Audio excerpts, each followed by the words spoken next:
So if I put it on here, it kind of catches the light. So that looks quite nice because you can see it more. I think maybe that way around. So we've got a bit more shadow.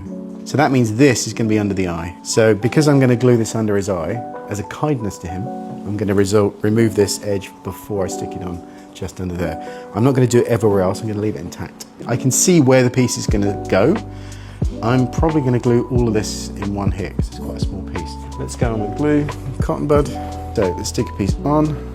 If I fold my edge that way, it goes and gets stuck, and now I've got that edge in there, which is a problem. So I kind of want my edge to be that way around. So what I might do is go a little bit more glue. And because these are edges, I like to use these as handles. I can maybe glue the piece and glue the back of the skin piece at the same time. I tend to peel it back slightly, so I re-glue what I've done. So I'd rather glue something twice than miss it twice. Let that dry, and then you can kind of stretch it a little bit, not too much. And you can kind of see how it kind of sticks down. And you can see the real skin color, and then you can see it transition across to the silicone, which is much paler. So that's a good indication. If you do have these little wrinkles, then try and pull it and just stretch it out a little bit. So you can put it on the skin, stretch the piece down, press it into the glue to transfer it, lift it up, and then dry that off. And it's very important that you do let the glues dry. Let it dry, and even though it's dry, it will still stick. This way, down, stick that on, let's dry that off a second.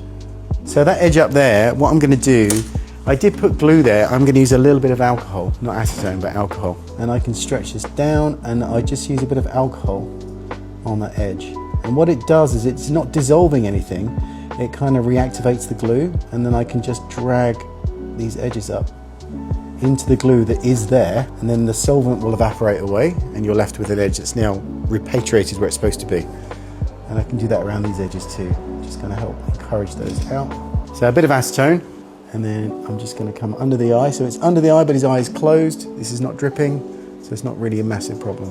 And I basically just attack that outer edge, and I can roll the bud spot. I like to do that sometimes. If you roll it, use the friction of the fibers to help. So it's not about a lot of acetone, it's about grinding that edge away so that you end up breaking the separation between the flashing. And once you've got some, then you grab a hold of it, and then when you pull it away from the skin slightly, then you can just grab that little bit where it comes out. Now the back of this might be stuck to the glue I put on. I can clean that off afterwards. But by pulling it away, I'm just minimizing how much contact there is. And it's so thin, it evaporates straight away.